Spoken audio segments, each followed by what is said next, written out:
kadib markii si diiran oo loogu soo dhaweeyay garoonka diyaaradaha Garadweyl ee magaalada Jigjiga gudoomiyaha xisbiga dimuqraadiga shacbiga Soomaalida Itoobiya ahna wasiirka wasaaradda maaliyadda ee Jamhuuriyadda Dimuqraadiga Federaalka Itoobiya mudane Axmed Shide Maxamed loona soo galbiyay xagga qasriga madaxtooyada ee deegaanka ayaa waxay halkaasi gudoomiyaha iyo madaxweynaha deegaanku kulan kula qaateen odayaal dhaqameedka deegaanka waxaana halkaasi ay odayaasha kaga wada hadlayeen sidii loo sii adkeyn lahaa midnimada deegaanka iyo shacabka gaar ahaan doorka ay ku leeyihiin odayaal dhaqameedku midnimada deegaanka tiyo sidoo kalena gudoomiyaha xisbiga dimuqraadiga shacbiga Soomaalida Itoobiya mudane Axmed Shide Maxamed uga mahad celiyay odayaal dhaqameedka deegaanka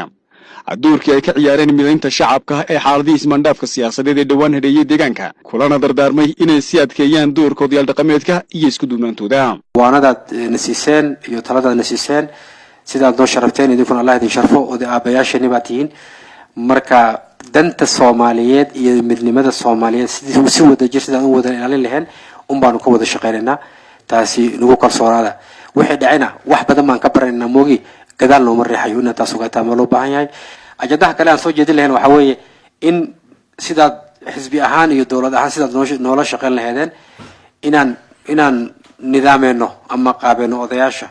oo golaha guurtidoo kale sidaan ku sameyn lahayn iyo qorshe ahaan in badan aan ka fikiranay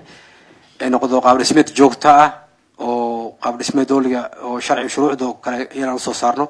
ama baarlamaanka aan u marino ama cabinet inta marino in si wada jir aan u darasno sidaasna marka si mideysan sidaad nolol shaqeyn lahaydeen golaha guurtiisa dhankiisana madaxweynaha dawladda deegaanka Soomaalida madaxweyne Mustafa Maxamed Cumar ayaa cadeeyay in jidka midnimo ee la jideeyay loo baahan yahay in la sii adkeeyo wasaaraha maanta dalka haysta iyo tiimka la shaqeynaya waa dad dulmiga ka hadlayna soo daashaday laftigooda oo aan diyaar u ahayn inay dad kala dulmiyaan dhabaana ilaa hadda ficilada ay muujiyeen waan ka aragnay arintaas marka bari wax la dhici kara waa shakhsi kooxda meesha ka bixi karaan koox kale iman karta haddii cid khaldan oo sidii awal ahaan jirtay khalad inay samayso go'aan qaadata ay soo baxdo yaa Soomaali u maqan oo difaacaya way meesha wax yaala su'aashi annagana ashkhas baan noo awood baa jiray ama dhiman kara anagu dhiman karna wax kaas dhiman kara in institutions ama hay'ado iyo kala duuliyo dadka difaaca shacabka dantiisa difaacayna jiraan midnimada Soomaaliyeed baa maaragtay yaa u baahan dantiina u baahan taa inaan ka wada shaqeyno wixii dhacayna aan iska cafino gabagabadii kulankan ayaa waxa saxaafadda la hadlay wasiirka xafiiska xiriirka dawladda deegaanka mudane Cabdilaahi Maxamed oo cadeeyay in kulankani uu kaalin weyn ka qaadanayo mideynta shacabka deegaanka wixii khilaaf ah xisbiga ku dhex jiray ee waagii tola nidaamka reformka loo wadi doono madaxweynaha iyo gudoomiyaha xisbiga wada arkaysan saaka in maartay miiska dusheeda lagu dhameeyay hawshaas ay dhamaatay laakiin nidaam waxa jira dad la qabsaday 27 sano soo dhaafnay ka baac mushtari jiray dhiigga shacabka oo ahaa in nidaamka farfiiqa ama jaajusnimo industry waxa loo yaqaan warshada jaajusnimada adduunka waxa weey mataqaanaa maanta moodayay in lagu shaqeynayo oo yiraahdo dadka hebel wuxuu aaminsan yahay Soomaalinimu aaminsan yahay deegaanka Soomaalida iyo la deegaankeena annagu waxaanu aaminsanahay deegaankeenu Soomaaliya qoomiyadana kale noqon leen maxay tahay qoomiyada Soomaalida ayaan nahay marka dadku waa la soo dhaafay maanta waqtigii la soo jiray hebel Soomaalinimu aaminsan yahay dadku waanu aaminsanahay meel kale Soomaali u dhaafno annagu ma garanna dhaqan baan wadaagna luqadda dhaqanka wax walba oo kobcinayna oo Soomaalidu ay leedahay waana dadka kale dariska nala ee Soomaalida ana waxaanu kula dhaqmaynaa jaar wanaag iyo walaaltinimo iyo isqadarin iyo ixtiraamid dadkaas marka fadhi ku dirirka ee Addis Ababa fadhiya ee maartay ku guuldareystay ee hadda ka horna ka baac mushtaray waqtigii dadka dhiiga dhibaatadu dhacaysay iyagu maartay baac mushtarka ku jiray waxaan u sheegaynaa inay ka waantoobaan arintaas dadka salaada tukada xisbi lagama dhigi karo lama qoran hebel waa maxay iyo waa maxay lama oran karo salaada waa loo tukadaa dad muslimiin Ilaahay baa nafaray waajibkooda ka horeeyay baa jira oo in la tukada ay tahay deegaanada kale dadku kiniisadaha waa la galaa diimaha kala haystay kiniisaday tagaan meelo kala la tagaa lama yiraahdo wali ma inaan maqaliyado leeyahay hebel kiniisadu galaa iyo hebel ma taqaanaa arintan oo sameeya marka waxaan uga digaynaa qofka diinta uu haysto sideedu ugu dhaqan galin mabaadi'da iyo ideolojiyadu way kala duwan yihiin taas iyada gooniyadu ay tahay laakiin wax farfiqa iyo wax korna looga yeedhiyo way dhamaatay hawshaas waqtigeedina uu soo gabagaboobay shakhsiyaadka waxa ku sidix jirana waxaan leenahay ka waantooba hadad ka waantoobi weynaa waxad ka faa'iidaan baad leedihiin aad ba maasantiin dhankoogana odayaal dhaqameedka deegaanka oo markii uu soo dhamaaday kulankani la hadlay saxaafadda ayaa cadeeyay inay aad iyo aad u soo dhaweynayaan midnimada iyo isku duubnaanta hogaaminta sare ee deegaanka bismillaahir rahmaanir rahiim alxamdulillaahi rabbil caalamiin marka hore waa mahadsantihiin waxa ilaahay mahadiya gudoomiyaha xisbiga mudane Axmed Shide oo maanta noo yimid baaqayagii odayaasha iyagu ka jawaabaya in aan wada hadallo arrimaha jira ee soomaalinimadana lagu dhameeyo jigjiga taas way noo suurta gashay taasna wax ilaahay loogu mahadiyo in horumarka iyo nabadgelyada iyo walaalnimada iyo soomaalinimada iyo midnimada ummadeenna laga shaqeeyo ayaynu isla qaadanay madaxdii aan la kulanay gudoomiyaha xisbiga iyo madaxweynaha deegaanka labadaba iyaguna si fiican waanadayadii iyo taladayadii bay u qaateen wixii jirayna way dhameeyeen wixii hadda ka dambeeya waxa weeye waa in horumarka iyo nabadgelyada iyo wanaagga loo dhaqaaqo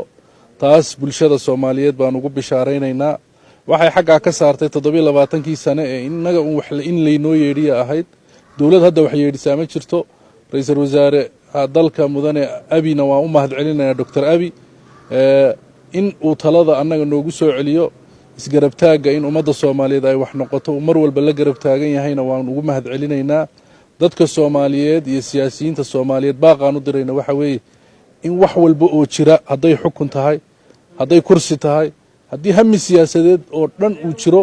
in bulshada Soomaaliyeed dhaxdeeda laga raadiyo oon laga raadin wixii na soo daashaday kor baa la iga wataa ahaa in la iska daayo taasna gudoomiyaha iyo madaxweynuhuba way noo ballan qaadeen in bulshadu Soomaaliyeed midnimadeeda ay ka shaqeynayaan waxtarkeega ka shaqeynayaan qiyamkeega iyo niyadeeda inay kor u qaadayaan inay ka shaqeynayaan bay noo ballan qaadeen taasna waa farxad dadka Soomaaliyeed waxaan ugu baaqaynaa waxa weeye walaalayaal midnimada ummadda Soomaaliyeed baynu wax ku nahay qabiil iyo qabyaalad waa tii xagga ayna dhigtay in qabiil iyo qabyaalad laga koro loo gudbo in midnimo Soomaaliyeed aan wax ku raadino maanta Itoobiya isbedel baa ka dhacay isbedelkaas Itoobiya ka dhacay ee qoomiyad walba iyadu danaheega ka tashanayso khilaafkeegu iyadu dhamaysanayso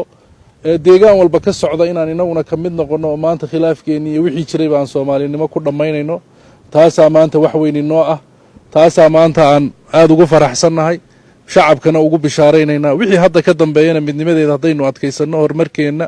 wanaageenna midnimadeenna wadajirkeennu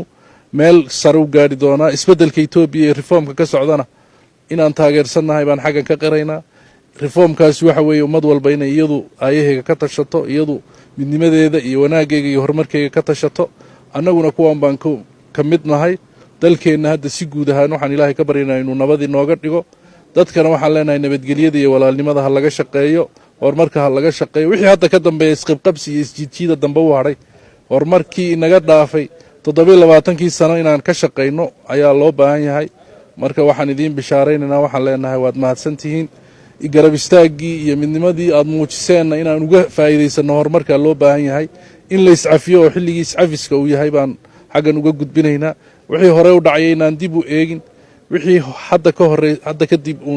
wixiina hor taagan inaan ka shaqeyno iyo horumarka iyo nabadgelyada baan idinku baaqaynaa waad mahadsantihiin salaamu calaykum waraxmatullahi wabarakaatu